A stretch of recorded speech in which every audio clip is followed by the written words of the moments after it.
미국으로 돈이 들어오게 하는 거예요, 다. 그래놓고 그 들어오는 돈을 나는 우리 쪽에 재분배. 이거 엄청 무서운 거거든요. 이게 패권이 아니면 절대 할 수 있는 방식이 아닙니다. 제가 보는 미국의 진짜 안 좋은 시나리오. 언제 그럼 장 빠질 거 아니야. 네. 미국 재정이 갑자기 흑자로 돈다? 그러면 그땐 진짜 조심해야 돼요.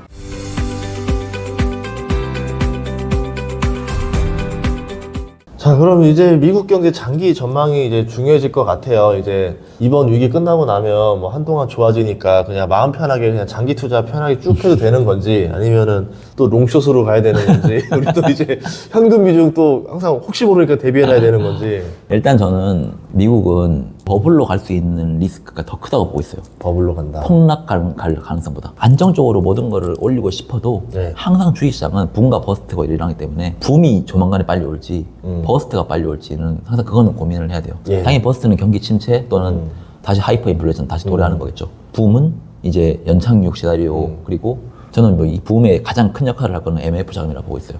지금 MF 자금이 6조에서 7조 달러 정도 들어가 있어요. 금리를 높게 주기 때문에도 있었겠지만 아직 연착륙이 아니기 때문에 살만한 게 MF 금리보다 높은 게 없다라는 것도 분명히 있거든요. 기간도 똑같고 개인도 똑같고. 예전에 버핏도 그런 얘기 했었잖아요. 예, 버핏도 지금 단기채 많이 넣고 있잖아요. 예. 그러니까 그거를 지금 다 기다리고 있는 거예요. 근데 만약에 우리가 생각하고 있던 그런 리스크가 안 나왔다고 하면 그 자금 어디든 살 거 아니에요. 그렇죠. 버핏도 살 거 아니에요. 그렇죠, 그렇죠. 그런 측면이라고 하면 제가 생각하고 있는 그 미국이 우리는 경기 침체는 절대 만들지 않겠다라. 그리고 인플레이션은 통제하면서 가겠다라고 하는 전략이 들어먹힌다라고 하면 예. 그걸 시장이 어느 정도 진짜구나라는 생각을 든다라고 하면 MF 있는 자금들이 빠르게 움직일 거라고 보고 있어요. 그게 버블의 시초가 될 수 있어요. 그리고 버블 요즘 만들기는 쉽잖아요. 왜냐하면 내러티브 없으면 버블이 안 만들어지거든요. 근데 AI라는 내러티브가 딱 있잖아 지금. 네. 정부가 끌고 가고 빅테크가 끌고 가고 중견 중소기업들이 거기 동참해서 같이 간다고 하면 근데 아직까지는 그런 것까지는 아니지만 AI가 소프트웨어에 머물렀지만 이제 AI로 적용된 하드웨어들이 생산되기 시작한다. 아까 뭐 자율주행 자동차가 나오고 그게 마지막이라고 보고 있거든요. 예. 저는. 그러면 다 AI 붐으로 다 같이 올라. 나중에 AI 초콜까지 나오는 거 아니에요? 일단 뭐 네. 그게 핸드폰으로 제대로 들어오기 시작하면 B2C의 시초가 될 것 같아요. 그리고 그렇기 때문에 B2B를 하는 기업들 뭐 마이크로소프트, 엔비디아 그리고 뭐 알파벳 다 B2B에 딱 들어가 있는 애들이거든요. 네. 이런 애들은 계속 자본주의 지출을 하는 거예요. 아직까지 B2C를 안 넘어갔고 B2B 계속 할 때거든요. 이 정부의 정부의 그 지원하에 지금 얘들은 계속 하고 있고 B2C는 아직까지 이쪽으로까지 정부의 지원은 안 들어가고 있어요. 네. 근데 이거는 얘들은 보면 금리 인하를 하기 시작하면 조달을 할 때 코스트가 싸지잖아요. 네. 그러면 서서히 늘려갑니다. 캐펙스부터 해가지고. 그거를 내년에는 대비해야 된다라는 거를 예. 저는 좀 말씀을 드리고 싶어요. 일단 미국 정부가 이거 표를 한번 보시면 네. 1990년도부터 2000년대까지 보면 네. 은행 대출에 의해서 시중의 유동성이 풀렸습니다. 그런데 리먼 브라더스 터지고 난 뒤에는 네. 연준이 대출표를 늘려가면서 연준의 양적 완화로 시중의 유동성이 풀렸습니다. 네. 지금은 인플레이션에 대한 리스크도 있고 하니까 그리고 정부가 타겟팅해서 뭘 계속 지원을 해주려고 하는 목적이 강하기 때문에 이제 앞으로 2022년부터 2030년까지는 정부가 지출을 하는 유동성을 풀릴 가능성이 매우 높습니다. 나머지는 다 썼으니까 얘밖에 안 남았다는 거죠. 네, 그리고 앞에 두 개는 네. 전방위적인 확산을 유동성 공급을 해주는 방식인데요. 아, 바로 이제 인플레와 직결되는 거고. 네, 그때 또 워낙에 또 중국이라는 게 있었으니까 예. 공장이 있었으니까 인플레가 안 왔잖아요. 아무리 그럴어도. 근데 지금은 인플레이션이 올 수도 있거든요. 예. 그래서 정부가 타겟팅 해가면서 통화량을 조절하면서 가는 방식이 매우 높을 거라고 보고 있어요. 그게 아까 제가 서두에 말씀드렸던 것처럼 정부가 국채 발행해서 재정 지출을 하는 방식은 통화량의 상승으로 직접적으로 이어지지 않는다라는 거를 말씀을 좀 드리고 싶고 미국 정부는 12호 자료를 보면 2023년까지 지금 6.4조 정도 달러를 재정을 계속 풀고 있거든요. 예. 연간. 예. 근데 33년 정도 되면 9.3조 푸는 방식까지 이렇게 계속 올리는 방식이에요.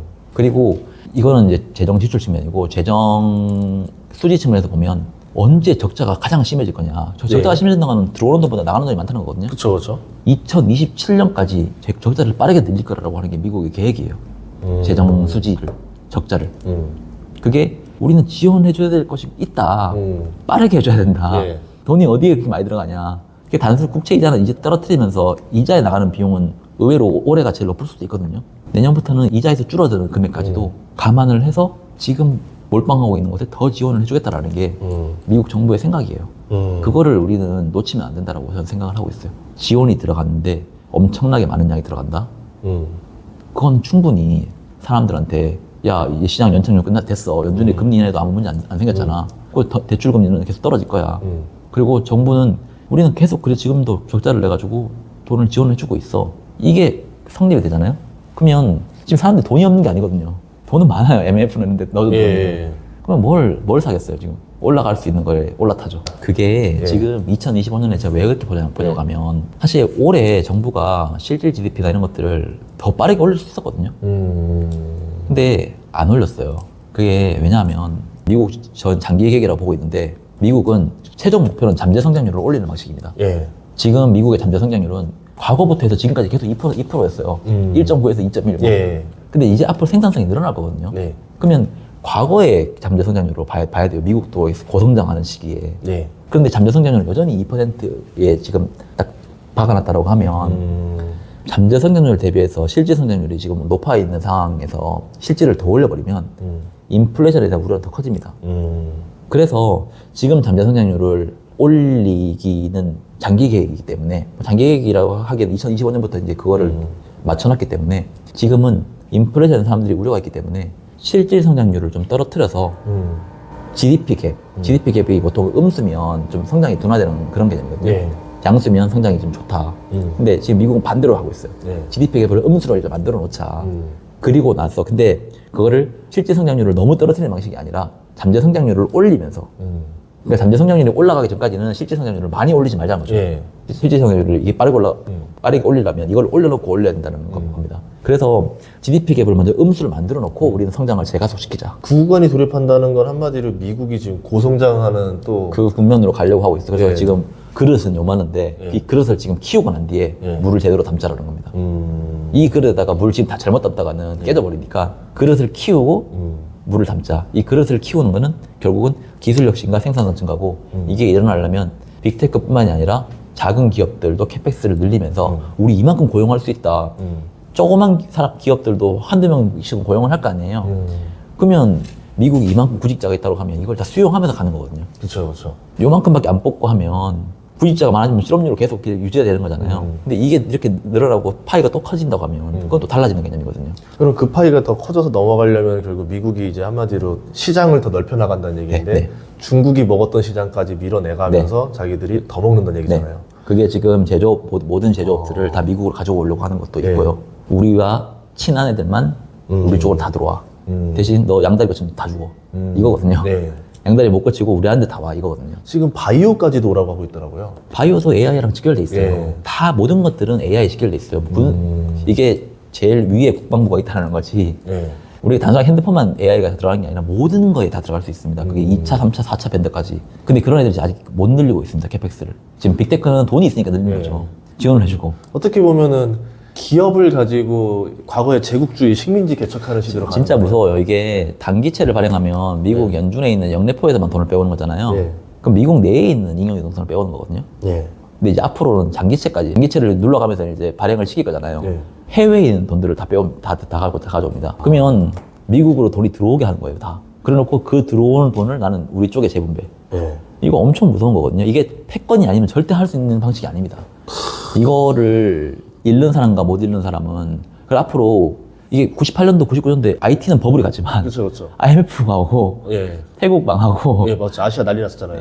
그 돈들 다 빼갔던 거거든요. 이게 그 방식 자체가 지금 제가 무서운 얘기긴 한데 미국의 잠재 성장률을 늘리기 위해서는 그 앞에는 금리 인하가 있어야 되고 비용을 떨어뜨려줘야 소기업들이 캐펙스를 늘릴 수 있어요. 이건 다 좋아요. 근데 미국은 정부 적자를 줄일 생각이 없어요. 국채를 발행을 하는데 연준이 돈 찍어서 사려고 안 해요. 그러면 인플레이션 오니까. 해외인, 그러니까 지금까지는 미국 내에 있는 잉여유동성을 끌어왔는데 앞으로는 밖에 있는 잉여유동성을 끌어옵니다. 그게 무서운 겁니다. 그래서 그렇게 해서 들어온 돈들은 본인들이 지원해주고 싶은 미국과의 집중 기업들. 그런 쪽으로 집중적으로 더 돈이 들어갈 가능성이 높습니다. 그러면 예를 들어서 미국이 우리 와서 공장 좀 차려라고 했을 때 콜해서 이제 넘어오고 계획 잡아놓은 기업들은 미국과 어쨌든 공조하는 기업들이라는 얘기 아니에요? 그렇죠. 예. 그 기업들이 힌트가 될 수도 있겠네요. 네. 그런 기업들을 좀 찾아보는 게 그다음 좋을 거라고 보고 있고요. 미국은 그동안 과거 30년 동안 소비의 국가였어요. 서비스의 국가, 제조의 국가가 아닙니다. 제조업과 서비스 비중을 보면 현격하게 차이 납니다. 근데 칩스법, IRA법, 반도체법을 필두로 해서 그 제조업에 대한 캐펙스까지 늘어나고 있어요. 음. 이거는 단순하게 여기서 끝날 거라고 저는 절대로 보고 있지 않고 AI 분야의 새로운 산업 르네상스를 촉발할 걸로 보고 있어요. 금리 인하와 연착륙은 기업들의 투자 사이클을 재개시켜 줄 거고 그 투자 사이클이 재개가 되면 미국은 온천지다 공사판 되는 거예요. 공사판. 데이터 센터 짓고. 그러면 제조업에 대한 르네상스가 새롭게 들어옵니다. 그게 누구 돈으로? 해외 돈으로. 밖에 있는 돈들로 국채 발행해가지고. 그래서 금리를 많이 안 떨어뜨릴 거예요. 금리가 높아야 들어올 거 아닙니까? 근데 그렇다고 해서 금리를 높게는 안 가져갈 거예요. 이자 비용이 부담스러우니까. 적정 수준으로 가져갑니다. 그 금리 수준은 저는 미국 원래 10년 금리가 미국의 성장률 더하기 인플레이션을 합한 거거든요. 이것보다 무조건 낮게 갈 거예요.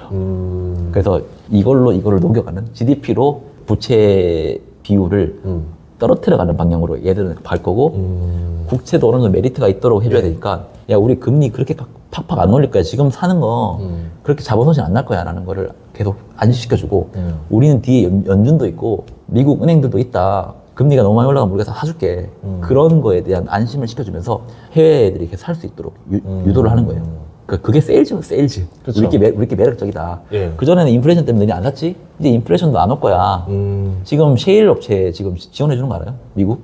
이제 해줘. 바이든 정부인데도 불구하고 트럼프 당연히 해줄 거고 가 잡아놓고 예. 지금 식료품 또 통제하려고 하잖아요. 예. 그게 원래 사실 그 인플레이션 변동성에 제일 큰 영향이거든요. 예. 딱 그걸 잡고 간다는 거예요. 민주당이 뭐 유가를 잡겠다라고 하는 거면 IRA로 일단 신재생으로 유가를 잡겠다는 전략이 있겠지만 셰일에 지원해 준다고 하는 거면 유가가 상방을 못 올라가게 우리 통제하겠다는 거거든요. 그 인플레이션도 어느 정도 성장이 올라가면 인플레이션 올라가거든요. 예. 근데 우리가 2020년에 봤던 그런 하이퍼 인플레이션, 70년대 봤던 그런 하이퍼 인플레이션, 2차 없다는 오죠. 거죠. 그건 없다. 예. 우리가 안 만들 거야 라는 거를 인식시켜 줄 겁니다. 그렇게 되면 돈이 다 들어옵니다. 완전히 새로운 판이네요. 과거에는 중국을 활용해서 인플레를 잡아버렸다면은 이번에는 아예 그냥 인플레 어느 정도 예. 유지를 하면서 예. 옛날에 봤던 2% 인플레이션은 이제 우리가 못 볼 수 있다는 거죠.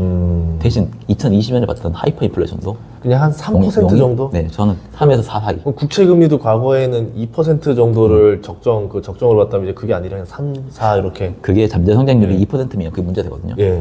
잠재 성장률이 3%로 올라가면 문제가 안 됩니다. 그러네요. 다 똑같아지는 거네요. 그래서 그런 측면으로 저는 미국이 지금 매우 준비를 하고 있다라고 지금 보고 있고요. 예. 이게 장기채가 2024년 하반기부터는 미국이 장기 채권을 발행량을 늘리기로 이미 옐런은 생각을 하고 있습니다. 예. 장기채를 늘리려고 하는 거면 결국은 엄청난 고금리 때는 장기채 늘리고 싶지 않을 거 아니에요. 예. 그래서 하반기 때 기준금리 인하를 하려고 했던 거예요. 금리 인하를 하면서 시장 금리가 떨어지면 그때 우리는 장기채권을 리파이를 하겠다. 그 전까지는 단기채로 하겠다. 야, 지금 25% 되는 게 뭔 문제냐. 나중에 떨어뜨리면 되지 않냐. 네. 금리 떨어지면 단기채 다 없애줄게. 이거거든요. 네. 옛날에 15에서 20% 정도로 적정하는 거는 야 20% 넘어가면 미국이 망해? 이거거든요. 25% 갔다가 20% 밑으로 낮추면 되지 않겠냐. 근데 지금 금리가 이렇게 높은 상황에서 너 같으면 장기채 발행하겠냐. 그러니까 단기채를 하는 겁니다. 짧게 그냥 이자 내고 끝내려고. 그렇기 때문에 지금까지는 펴보시면 예. 짙은 청색이 단기채예요. 예. 2023년도 보면 장기채랑 단기채 비율 보면 단기채가 압도적으로 많잖아요. 그렇죠. 예. 앞으로는 과거랑 비슷하게 갈 거라는 거죠. 과거에 보면 장기채 비중도 꽤 많고 예. 그랬거든요. 2020년 보면 코로나 때 장기채 비중 엄청 늘렸잖아요. 예. 금리 낮았잖아. 그러니까 미국 이런 식이라니까요. 채권 세일즈. 중국이 사게 하고 일본이 사게 하고 계속 이제 사주게 하면서 그 돈 가지고 자기는 또 투자하고. 네, 그거를 중요하다고 보고 있고 7, 8월에 금리 많이 빠졌잖아요, 장기채. 네네. 순 발행은 1,800억밖에 안 했지만 총 발행은 7,800억불 발행했습니다. 리파이낸싱. 이거 만약에 6월 달에 이 정도 발행했으면 또 고금리 했었을 거예요. 예. 그래서 이렇게 시작을 하는 거고 앞으로도 계속 이런 방식으로 진행할 거예요. 지금 앞으로 12개월 동안 미국 정부 부채 9조 달러 만기 상환 있거든요. 예. 그거 다 리파이낸싱 할 거란 말이에요. 그거 장기채 섞여 있는 거 있을 거 아니에요. 그렇죠, 그렇죠. 이게 앞으로 계속 일어나거든요. 그러면 장기금리가 본인들이 생각하고 있는 수준에서 급격하게 올라가면 군대까지 쓸걸, 군대까지. 야, JP모건 너 사. 그러면 어쨌든 비워야 너 금리가 사. 올라가게 하는 일은 막을 것이다. 네. 서서히 내려가게 할 것이다. 미국 은행들이 어마어마하게 건전해요. 예. 지금 SLR이라는 규제로 니네들이 가지고 있는 총자산 대비해서 자본 비율을 이만큼 맞춰야 되는데 그 총자산에 국채가 들어가 있어. 그쵸, 되게 그러니까 까다롭게. 국채를 사면 자본을 더 채워야 돼. 그래서 못 사는 게 있거든요. 근데 이게 지금 너무 과도한 비율이긴 해요. 그래서 저번에 JP 모건 의장도 뭐라 좀 불만 섞어서 말했잖아요. 이거를 풀어줄 거예요. 근데 이거를 그냥 풀어준 게 제 뇌피셜이 아니라 이스다라고 해서 그 국제 스왑, 파생 이런 거를 주관하는 협회가 있어요. 거기서 2024년 3월 달에 미국 그 재무부와 그 FDIC 그쪽에다가 서신을 보냈어요. 네. SR이 너무 과도하다. 네. 이게 지금 대형 기업은 자본 비율을 5% 이상 채우라고 하고 있고 소형은행들은 3% 이상 채우라고 하고 있거든요. 이거 좀 풀어줘야 된다. 코로나 때 잠깐 풀었어요. 그러다가 2021년도에 다시 또 규제를 해놨는데 네. 은행들이 이렇게 묶어놓으면 안 된다. 은행들이 지금 이렇게 묶어놓는 거는 뭐가 규제의 역설이다라고 하면서 거기서 일단 보냈거든요. 근데 저는 정부가 야 니네가 보내고 우리가 해주던 방식에 가야 네. 제일 이게 맞지 않냐. 국제적으로 보니까 이게 안 맞다라는 걸 받아서 미국 정부가 검토해 보니까 그렇구나라고 해주는 게 제일 좋지 않을까? 2024년 3월 달에 보냈죠. 네. 앞으로 장기채 발행 많이 늘어날 거죠. 네. 만약에 일본이나 중국이 사줘야 되는데 안 사죠? 그렇죠. 그러면 이걸로 살 거예요. 반대로 그러면 그 대형 은행들이 그걸 산다는 얘기는 수익성이 매력적이라는 얘기일까요? 아니면 사라고 하면 사는 거죠. 그러니까 그리고 예. 사주면 금리는 못 올라갑니다. 어마어마하게 많은 양이 매수가 붙으면. 그래서 그러니까 인플레이션이 막 급등하고 이러면 당연히 안 되겠죠. 네. 근데 그게 아니라고 하면 우리가 이론적으로 알고 있는 성장과 물가의 합보다 국채 금리는 낮게 유지할 수 있어요. 수급으로 밀어붙이면. 그게 우리가 텀 프리미엄이라고 합니다. 텀 프리미엄. 이게 지금 텀 프리미엄이 얼마냐, 기준금리 대비해서 지금 얼마만큼 텀 프리미엄이 있냐. 이게 수급으로 다 조절할 수 있어요. 많이 사면 많이 떨어지거든요. 그런 식으로 해서 장기 금리를 유지하는 방식으로. 근데 일단은 해외 자금을 많이 끌어오는 방식으로 먼저 유도를 할 겁니다. 그럼 해외란 얘기는 어쨌든 뭐 해외 중앙은행들. 중국이나 이런 데 빼고 나면은 대표적으로 한국, 일본. 지금 많이 유럽. 사는 데는 유럽도 예, 많이 예, 사고요. 예. 그리고 중국, 예. 중국은 지금 뭐 돈이 없으니까 못 살 것 예. 같고, 일본이 많이 살 것 같고요. 그리고 지금 유럽은 지금 영국부터 해가지고 많이 사고 있어요. 예. 생각보다 훨씬 더 많이. 그래서 원래 그 미국 국채 최대 보유자들이 보면 해외 중앙은행들이 제일 많아요. 그 다음이 이제 뭐 연준이랑 기관 투자자, 뭐 하여튼 그 다음 뭐 은행들도 예. 있긴 한데, 뭐 어쨌든 이런 것들이 최종 대부자는 연준이겠죠. 예. 아무도 안 사면 연준이 진짜 사는 거죠. 근데 이건 인플레이션에 자극을 될 수 있으니까 마지막으로 갈 것 같은데 앞에 일단 자기들이 만들어 놓은 키들이 하나하나가 다 맞아 떨어지는 것 같아요. SRL 왜 굳이 상반기에 서신 보내고 그럼 하반기 때 검토하겠죠. 그리고 내년부터 시행하겠죠.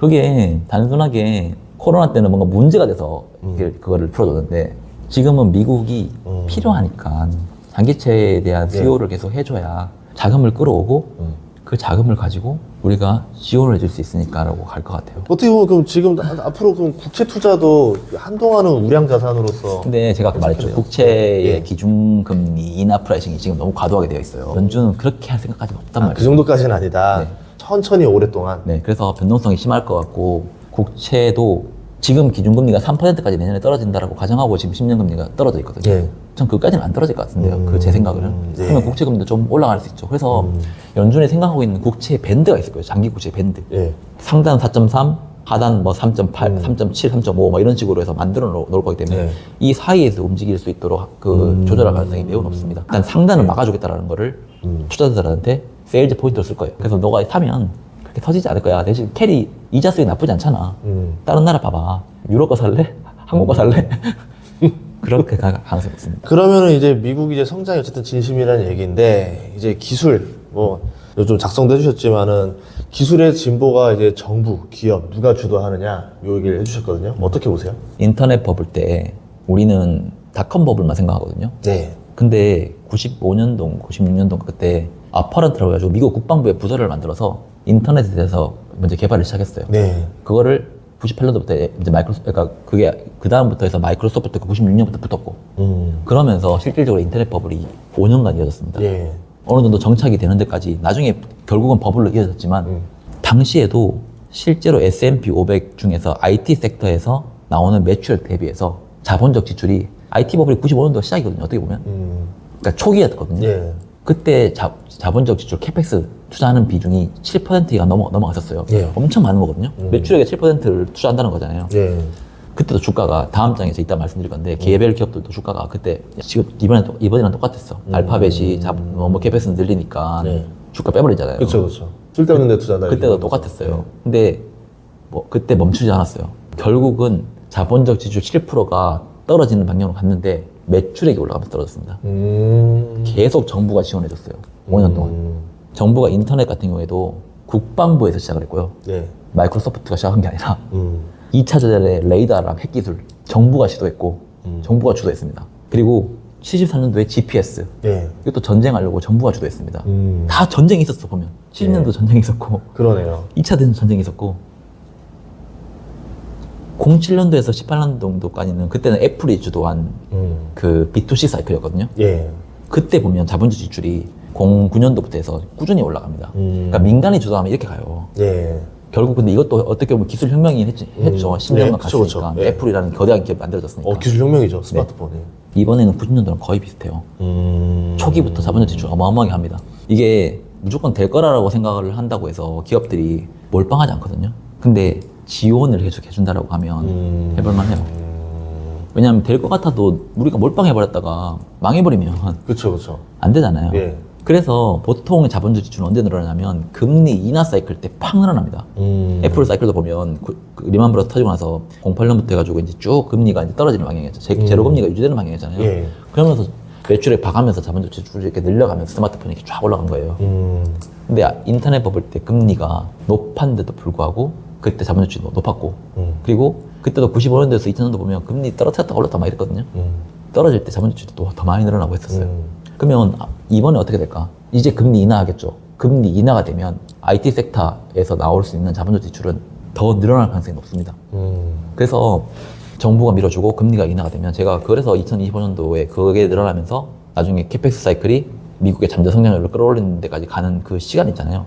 그 생각보다 빠를 수 있어요. B2C 빠르게 확산되면. 그래서 그런 측면으로 지금은 보는 게 중요한 것 같고 항상 초기에 자본주의 지출에 대한 우려는 항상 있었어요. 항상. 예. 항상 있었어요. 그거는 그냥 당장은 돈이 안 되니까. 네, 주식장을 안 좋게 보는 사람들이 지금 그 말을 하더라고요. AI 섹터는 계속 갈 수 있다. 주가는 빠진다. 옛날 태양광 같은 것도 있잖아요. 그러니까 태양광은 발전했는데 회사들이 돈을 못 벌었고. 네. 그거는 예. 기업들이 예. 혼자서 할 때 하는 방식이고 정부가 기업도 주가 폭락하는데 더 계속 하라고 할 수 있는 명분이 있겠어요? 내가 밀어줄 테니까. 이건 전쟁과 관련 있는 거기 네, 때문에 EPS 계속 늘어납니다. 필수기 때문에. 또 성장은 물가를 만들고 물가는 먹먹 EPS를 만들어가요. 예. 그래서 2% 물가 목표도 말만 2%지 올라갈 가능성이 높다고 보고 있고요.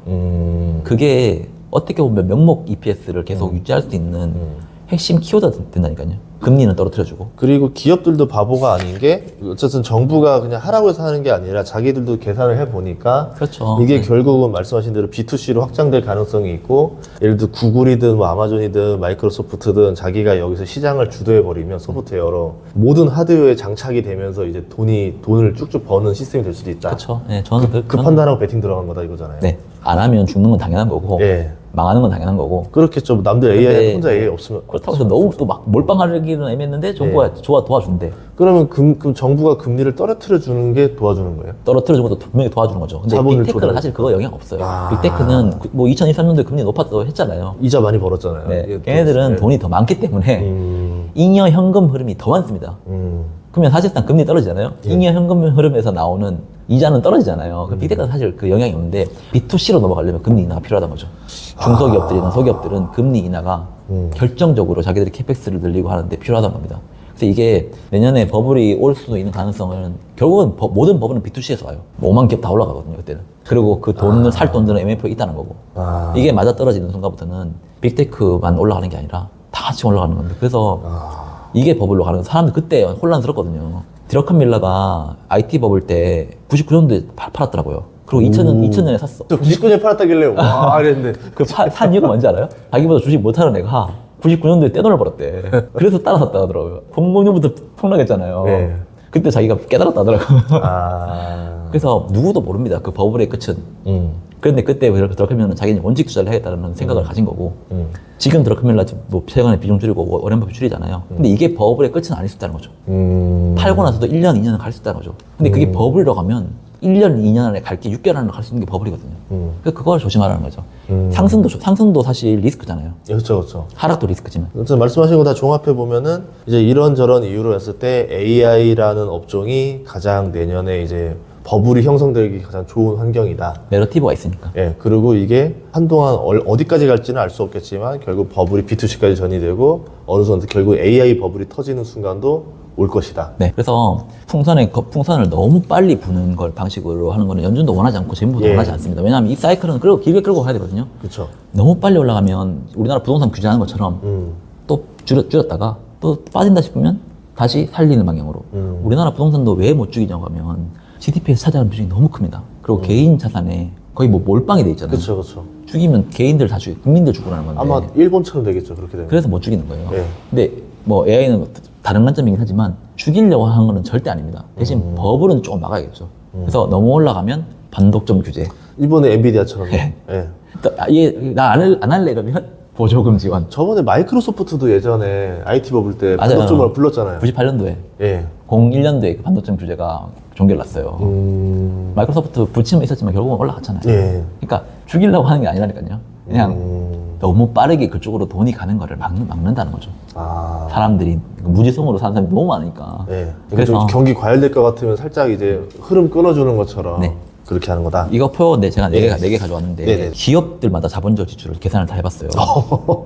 예. 이게 첫 번째 왼쪽에 있는 게 예. 마이크로소프트입니다. 예. 마이크로소프트 보면 예. 95년도에 예. 검정색 그래프가 매출 대비 자본적 지출이 늘어나는 시기거든요. 네. 그때 주가의 상승률은 떨어졌어요. 그러다가 자본적 지출, 매출액 대비 자본적 지출이 떨어지면서 주가는 상승을 하면서 5년 사이클을 갔습니다. 이게 제가 아까 서두에 말씀드렸지만 자본적 지출, 캐펙스 사이클이 떨어진 게 아니라 매출액이 올라가면서 비율이 떨어진 거예요. 예. 애플, 오른쪽이 애플인데 애플도 똑같았어요. 2008년부터 자본적 지출 늘렸잖아요. 얘들은 이제 그 스마트폰 그거를 이제 제대로 해보려고 주가 막 빠졌어요. 근데 이게 결국 매출액으로 이어지면서 주가는 우상향했어요. 그 다음 장 보시면 지금 저는 뭐 AI 모델 빅데이터에서 지금 B2B 정도까지밖에 안 왔다고 보고 있거든요. 그런 측면에서 보면 알파벳이 최근에 자본적 지출이 높다라는 이유로 두드려 맞았거든요. 예, 맞아요. 그게 최근에 나오는 이제 예. 그 AI 내러티브거든요. 다 왔다. 캐즘. 이게 결국은 B2C로 이어지면서 매출액이 올라가는 방향으로 가면 결국은 언제 그랬는데 다시 주가는 다시 반등할 가능성이 없습니다. 이 사이클이 만약에 1, 2년짜리가 아니라고 하면 사실 떨어질 때마다 사는 게 맞아요. 오른쪽은 엔비디아인데 엔비디아는 매출액을 빠르게 올리면서 자본적 지출의 비율을 떨어뜨리는 상황이에요. 예. 그래서 이런 관점에서 보면 결국은 지금 AI 인프라층 정도에서 AI 서비스로 넘어가는 지금 단계다. 그게 AI 최적화로 넘어가면 그때는 완전 버블이고 모두가 다 올라갑니다. 이게 가면 지금 이 가기 위한 가도기에 연준의 금리 인하가 있다고 보고 있어요. 그래서 그런 측면으로 좀 한번 보시면 어떨까라고 생각을 하고 있어요. 마지막으로 제가 보는 미국의 진짜 안 좋은 시나리오. 그러니까 언제 그럼 장 빠질 것 같냐. 네. 버블 터지는 거는 장 빠지는 게 아니에요. 버블은 다시 또 버블 만들면 돼요. 근데 미국이 지금 계속 늘려가고 있는 재정 적자 그리고 부채 규모를 줄이기로 마음먹었다라고 하면 허리띠 졸라매가지고 우리 발행돼 있던 부채를 국채가 돈을 걷어서 국채를 상환시키겠다는 개념. 예, 그렇죠, 그렇죠. 그거는 기업들은 세금을 막 걷어가지고 예. 국채 상환에 쓴다는 거예요. 예. 미국 정부가 돈을 푼다라고 재정 적자를 낸다라고 하는 거는 민간으로 돈을 계속 준다는 개념이고 예.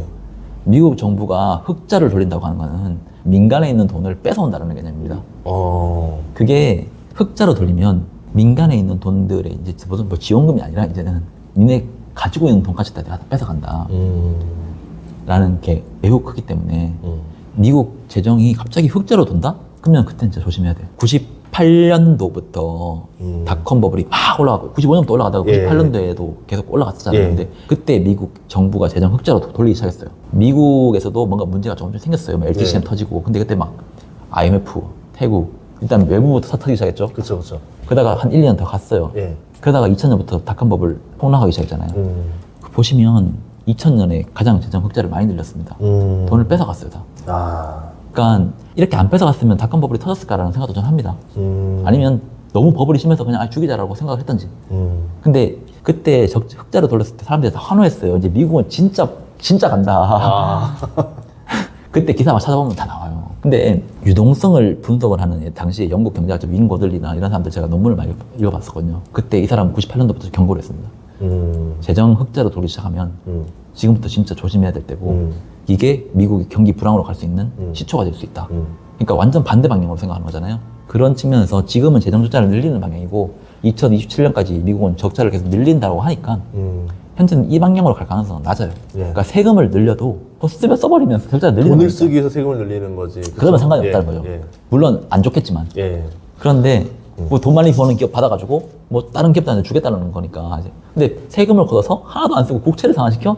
이건 안 좋다는 거죠. 그러니까 단순 세금 걷는다고 해서 안 좋은 건 아니란 거죠. 그래서 그런 측면으로 한번 보시면 좋을 것 같고요. 인플레이션 같은 경우에 뭐 아까 제가 아까 전에 말씀드렸는데 전 하이퍼 인플레이션이 공급망만 안정적이라고 하면 크게 다시 발생하지 않을 거라고 보고 있어요. 다 공급망의 문제에서 발생했던 것들이잖아요. 유가도 그렇고 다 그렇잖아요. 그쵸. 예. 근데 그때 당시에 몰랐어요.